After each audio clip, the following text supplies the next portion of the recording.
diceva un filosofo vissuto tant'anni fa. Se le stelle fossero visibili in un sol punto del pianeta, tutti gli uomini vorrebbero andarci per assistere allo spettacolo più bello del mondo. Sei un maschio o una femmina? Dovremmo costringerla a fare la piccola dama con fiocchini e fiocchetti, come capita alle altre bambine. Guarda che cresci pure se non t'annaffi. Mica sei una pianta tu. Ma che ci avrà in quel panino? Gliel'ho chiesto. Crema di ceci. E stiamo cercando ragazze che vogliano partecipare alle gare sportive. Sei l'atleta migliore che io abbia mai avuto, lo sai? Aldo è tornato a Firenze. Chi?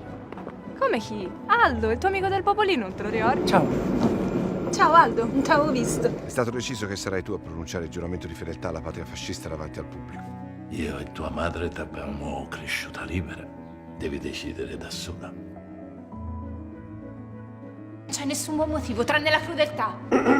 L'espulsione da tutte le scuole del regno! Ce la farai. Ce la faremo tutte e due. Ci rivediamo? Vorrebbe fare la tesi qui da noi. In astrofisica. Quanto hai preso? 30. Mica male per una donna. Anche per un uomo. Non ci sono colleghe. Ci sono delle donne, ma lavorano sotto, in amministrazione. Nelle sue comunicazioni, io che sono l'unica professoressa, vengo chiamata dottoressa, mentre i miei colleghi, che non sono docenti, professori. Non ho mai visto nulla di così bello. In scienza è così. Un risultato strano non è un errore, all'inizio di una scoperta. Il modo in cui tu spieghi le cose che studi è così semplice che lo capisco anch'io. Tanta responsabilità, perché è stata una donna che ha rappresentato moltissimo sia nello studio, sia nel lavoro, sia nella scienza, ma sia nell'immagine che si ha di questo paese all'estero. E in più è un vero modello, un vero esempio di emancipazione femminile, quando l'indipendenza e l'autonomia delle donne non era così scontata come invece potrebbe essere oggi, quantomeno dal punto di vista ideologico. Dopodiché ci sono forse ancora tanti successi da raggiungere, ma insomma lei è stata veramente una donna che sicuramente ha precorso i tempi da questo punto di vista. A proposito di responsabilità, qual è stata la parte, diciamo, più difficile? Quali sono state le difficoltà nel girare questo film? Poco fa parlavi di una sceneggiatura comunque già ben strutturata. Sì, la sceneggiatura era molto buona, di Monica Zappelli e Federico Taddia. La mia difficoltà principale, sono sincero, è stata proprio l'astrofisica, perché anche i concetti più semplici non sono così semplici, no? È come quando uno è talmente esperto di una cosa che poi gli sembra semplice far capire cos'è un anno luce, invece già far capire cos'è un anno luce a chi non lo sa non è proprio una cosa facilissima, e anche restituire la bellezza del creato. Un conto è vederlo da un astronomo, appunto da un periscopio o da un grande cannocchiale, e invece un conto è restituirlo in uno schermo dove non hai questa tridimensionalità, a maggior ragione nel piccolo schermo. Fortunatamente il ritratto che ne abbiamo voluto dare è un ritratto più intimo, e nelle stelle certamente abbiamo scrutato, ma ognuno di noi può guardare tutte le notti a vedere la meraviglia del firmamento. In chiusura, che lezione hai imparato tu da Margherita Hack? Guarda, la lezione più bella che mi porto nel cuore sono due, non una. Una è una conferma in quello che già avevo, cioè che nella vita non ottieni nulla se non con un grande sacrificio. Margherita Hack ha ottenuto dei grandissimi risultati in tutti i campi nei quali si è cimentata, quindi nello sport, nello studio, nel lavoro, nella ricerca, ma perché nello sport si allenava più degli altri, nello studio studiava più degli altri, nel lavoro si applicava più degli altri, nella ricerca e nell'insegnamento dava tutto se stessa.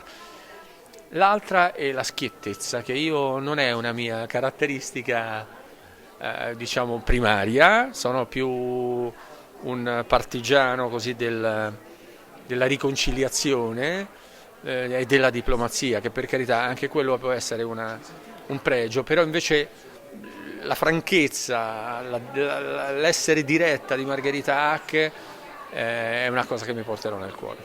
Grazie mille. A voi.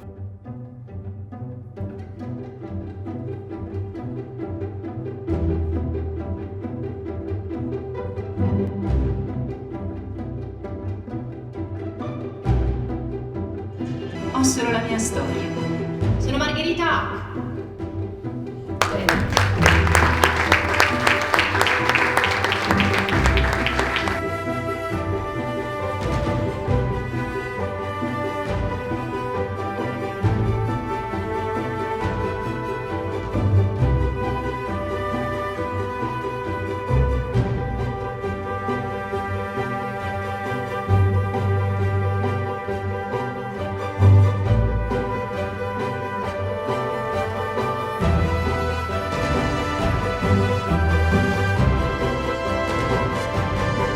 Cristiana, quanto hai sentito la pressione di interpretare, diciamo, una donna così amata e così conosciuta come Margherita? Sì, un po' la pressione, ma anche il desiderio di farlo e di cercare di, come dire, interpretare e portare sullo schermo il suo temperamento. Ecco, credo che questa storia ci sia riuscita. Abbiamo cercato di raccontare la Margherita non conosciuta, quindi raccontare la sua storia familiare, il rapporto con suo marito, la sua formazione, il rapporto con suo padre, una studentessa anche un po' svogliata, un po' imbrogliona, che però poi ingrana bene, mette la marcia giusta, studia molto e si realizza. Qual è l'insegnamento ultimo che ti sei portato da questa interpretazione? La sua franchezza mi è piaciuta molto, mi è piaciuto molto questo modo di essere un po' all'arrembaggio nella vita, con le maniche rimboccate, sempre un po' sportiva, con le ginocchia sbucciate, questo amore per il fare, e poi la sua franchezza. Come hai studiato, se hai letto qualche cosa per l'interpretazione? Ho letto tutti i suoi libri, non quelli scientifici perché chiaramente mi fermo ad un certo punto, ho letto le sue biografie, ho guardato documentari su di lei, ce n'è uno bellissimo ancora sul Replay adesso che si può vedere, le sue interviste, le sue partecipazioni. Ha parlato molto Margherita Hack, diciamo non è stata una scienziata chiusa in laboratorio, chiusa in osservatorio, ma ha fatto del suo personaggio anche un po' una missione, perché promuoveva un modo di femminilità e quindi si è resa molto disponibile e visibile, per cui ho visto molto di lei. Grazie mille. Grazie. Com'è che una donna, nata nel 1922, cresciuta con il fascismo, è riuscita a fare la scienziata? Io non ho una risposta da dare. Ho solo la mia storia.